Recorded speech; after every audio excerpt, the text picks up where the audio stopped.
नमस्कार दोस्तों, स्वागत है आप सभी का अपने यूट्यूब चैनल में। आज हम बात करेंगे रिजर्व बैंक क्या है और कैसे काम करता है। तो आप इस वीडियो को लास्ट तक देखना। अगर आप इस वीडियो को स्किप कर दोगे तो आपको कुछ भी समझ में नहीं आएगा।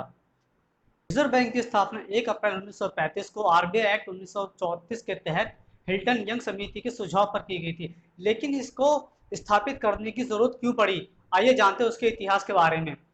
जब रिजर्व बैंक नहीं था तब देश में प्रथम विश्व युद्ध के समय आपातकाल की स्थिति उत्पन्न हो गई थी। देश में कई सारे बैंक स्थापित थे जो बैंकिंग का कार्य कर रहे थे, लेकिन उनको कंट्रोल करने के लिए कोई रेगुलेटिंग बॉडी नहीं थी।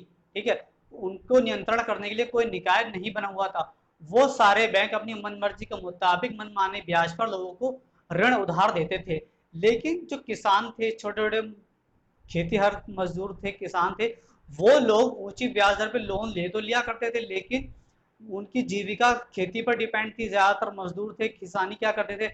लेकिन जब आपातकाल होता था या फिर कोई महामारी आ जाया करती थी, सूखा होता था, तो उनकी फसल नष्ट हो जाया करती थी। जब फसल नष्ट हो जाती थी तो उनकी जीविका बुरी तरह प्रभावित होती थी। तब वो इस स्थिति में नहीं होते थे कि अपनी जीविका चला सके और बैंक को उसका भुगतान कर पाए। लेकिन बैंकों को अपना भुगतान चाहिए था, तो उनकी चमड़ी उधेड़ कर मनमाने ढंग से उनसे ब्याज समेत पैसे वसूला करते थे।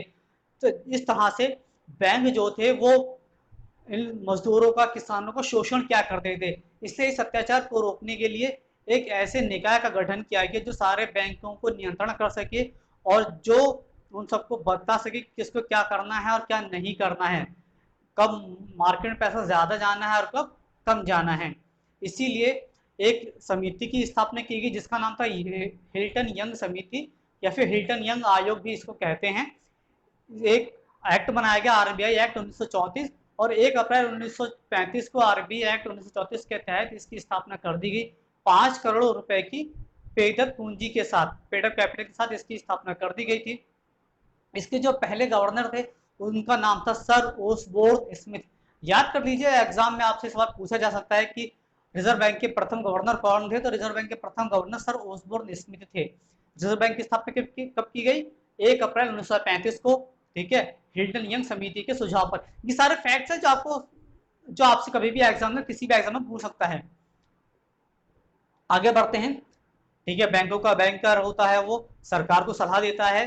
सरकार का भी बैंकर होता है, बिल संग्रह होता है और समाज शोधन गृह का भी कार्य रिजर्व बैंक करता है। तो इन सारे कार्यों को हम जानेंगे विस्तार से। आप इस वीडियो को अंत तक देखते रहिए। सबसे पहले बात कर लेते हैं नोट निर्गमन की। नोट निर्गमन का कार्य रिजर्व बैंक के द्वारा ही किया जाता है। ठीक है, ये बात तो आपको जानते ही होंगे।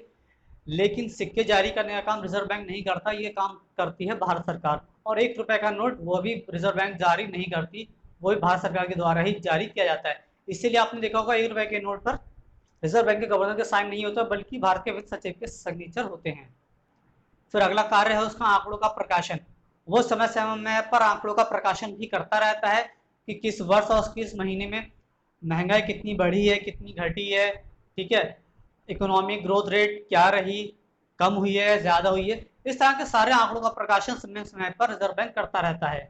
साख नियंत्रण का कार्य भी रिजर्व बैंक करता है। साख नियंत्रण कैसे करता है? इसके लिए उसके कुछ मॉनेटरी टूल्स हैं, जैसे repo rate, reverse repo rate, bank rate, CRR, SLR, etcetera.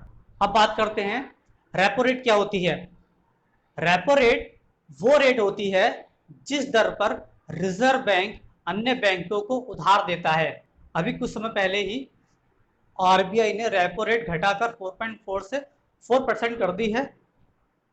अब इसका मॉनेटरी टूल से क्या लेना देना है, कैसे महंगाई को कंट्रोल करता है, इसको इस तरह से समझ लीजिए। अगर बैंकों को रिजर्व बैंक से लोन सस्ती दर पर मिलेगा तो वो आगे भी लोन सस्ती दर पर दे पाएंगे।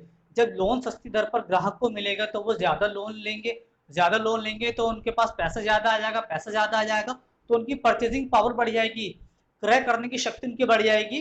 ठीक है, अगर कोई वस्तु वो 1-2 किलो खरीदने की क्षमता थी पहले उनकी, तो अब वो 3 किलो खरीद पाएंगे। ठीक है, तो इस तरह से पैसा ज्यादा आएगा तो उनकी परचेजिंग पावर बढ़ जाएगी। परचेजिंग पावर बढ़ेगी तो डिमांड बढ़ेगी, डिमांड बढ़ेगी तो सप्लाई बढ़ेगी, सप्लाई बढ़ेगी तो प्राइस बढ़ेंगे। ठीक है, तो ये इस तरह से कंट्रोल करता है। इसका अपोजिट में अगर रिजर्व बैंक रेपो रेट बढ़ा देता तो क्या होता? रिजर्व बैंक से बैंकिंग को जो दूसरे बैंक है उनके लिए लोन महंगा मिलता और जब वो रिजर्व बैंक से लोन महंगा लेते तो आगे भी लोन महंगा ही देते। अगर आगे लोन महंगा जाएगा, कस्टमर को लोन महंगा मिलेगा तो वो लोन कम लेंगे। जब लोन कम लेंगे तो व्यक्तियों के पास पैसा कम होगा, पैसा कम होगा, उनकी परचेसिंग पावर घट जाएगी। और परचेसिंग पावर घटने से जब वो कोई सामान 5 किलो खरीदते थे, अब वो 5 किलो की जगह 4 किलो खरीद कर ही काम चलाएंगे, क्योंकि उनके पास पैसे कम है, परचेसिंग पावर घट गई है। और जब डिमांड कम हो जाएगी तो सप्लाई कम होगी, सप्लाई कम होगी तो प्राइस भी कम हो जाएंगे। तो इस तरह से मॉनेटरी को कंट्रोल किया जाता है। रेपो रेट का जो इफेक्ट है धीरे धीरे प्रभाव में आता है, एकदम से अपना असर नहीं दिखाता। अब बात कर लेते हैं reverse repo rate. Reverse repo rate जो होता है, एक तरह से बैंकों के पास जो एक्स्ट्रा धन होता है उसको अवशोषित करने की प्रक्रिया है। सपोज कीजिए, अगर किसी बैंक के पास ज्यादा धन है, जरूरत से ज्यादा उसमें पड़ा हुआ है, तो पड़े पड़े क्या करेंगे, वो बेवजह लोगों को उधार दे देंगे। उससे क्या होगा, बाजार में ज्यादा पैसा आ जाएगा, ज्यादा परचेसिंग पावर लोगों की बढ़ेगी और उससे डिमांड बढ़ेगी, फिर सप्लाई बढ़ेगी, फिर प्राइस बढ़ेंगे। तो ऐसा ना हो तो बैंक बोलता है कि आपके पास जो एक्स्ट्रा पैसा है वो मेरे पास गिरवी रख दो। तो बैंक अपना पैसा रिजर्व बैंक के पास गिरवी रख, रिजर्व बैंक को उधार दे देते हैं एक ब्याज दर पर, ठीक है, और उस पर उनको ब्याज मिल जाता है। लेकिन रिवर्स रेपो रेट से हमेशा कम होती है, ये बात याद रखना। रेपो रेट ज्यादा होती है, रिवर्स रेपो रेट कम होती है। रेपो रेट वो होती है जिसमें बैंक रिजर्व बैंक से उधार लेते हैं, रिवर्स रेपो रेट वो होती है जिसमें रिजर्व बैंक बैंकों से उनका पैसा ले लेता है, बदले में ब्याज का भुगतान करता है। ठीक है, आगे बात करते हैं बैंक रेट की। बैंक रेट क्या होता है? बैंक रेट एक तरह का वह ऋण दर होती है जिस पर बैंक रिजर्व बैंक से दीर्घकालीन ऋण उधार लेते हैं दीर्घ समय के लिए। रेपो रेट भी एक ऋण दर होती है, लोन रेट होती है, लेकिन वो अल्प समय के लिए होती है। रेपो रेट भी एक रेट होती है जिस पर बैंक उधार लेते हैं, लेकिन वो अल्प समय के लिए होती है। लेकिन बैंक रेट लॉन्ग टर्म के लिए होती है। सामान्यतः 1 वर्ष से अधिक समय के लिए अगर लोन लेना है तो जिस रेट पर लोन लिया जाएगा वो बैंक रेट कही जाएगी। अब बात करते हैं सीआरआर की। सीआरआर क्या होता है? इसकी फुल फॉर्म होती है कैश रिजर्व रेशो, नकद तरलता अनुपात। बैंकों को अपनी कुल जमा का एक निश्चित भाग रिजर्व बैंक के पास रखना पड़ता है और ये निश्चित दर जो होती है 3% से 20% के बीच में कुछ भी रह सकती है। सपोज कीजिए किसी बैंक के पास 100 रुपए जमा है उसके पास, और रिजर्व बैंक ने सीआरआर 5% फिक्स कर रखा है, तो उसको 5% आरबीआई के पास रखना पड़ेगा, बाकी 95% वो यूज कर सकता है। अब बात करते हैं एसएलआर की, स्टेशनरी लिक्विडिटी रेशो। ये क्या होता है? बैंकों को अपनी कुल जमा के एक निश्चित भाग विदेशी मुद्रा, स्वर्ण या प्रमाणित प्रतिभूतियों के रूप में रखना होता है। इसकी जो दर होती है 0% से लेकर 40% के बीच में कुछ भी रह सकती है। अब अपने कुल जमा का कुछ भाग उनको सीआरआर के रूप में, कुछ एसएलआर के रूप में रिजर्व रखना पड़ता है, बाकी वो यूज कर सकते हैं लोन देने के लिए। ये इसलिए करा जाता है ताकि उसके पास जितना पैसा वो सारा लोन के रूप में ना बांटे। अगर वो कुछ पैसा बांट देते हैं, कुछ उनके पास रिजर्व रहता है और पब्लिक अपना पैसा निकालने के लिए आएगी। अगर मान लीजिए उन्होंने 75% यूज किया, लोन के रूप में बांट दिया, 25% अपने पास रिजर्व रखा है, और कोई कस्टमर आता है अपने पैसे निकालने के तो उसको पैसे उठाकर दे सकें। अगर वो 100% उठाकर इन्वेस्ट कर देंगे या लोन के रूप में बांट देंगे, उनके पास कुछ भी कैश नहीं होगा, और कोई कस्टमर आएगा पैसे निकालने के, उनके पास पैसे होंगे नहीं, वो मना कर देंगे, तो वो बैंकिंग संकट की स्थिति उत्पन्न कर देगा।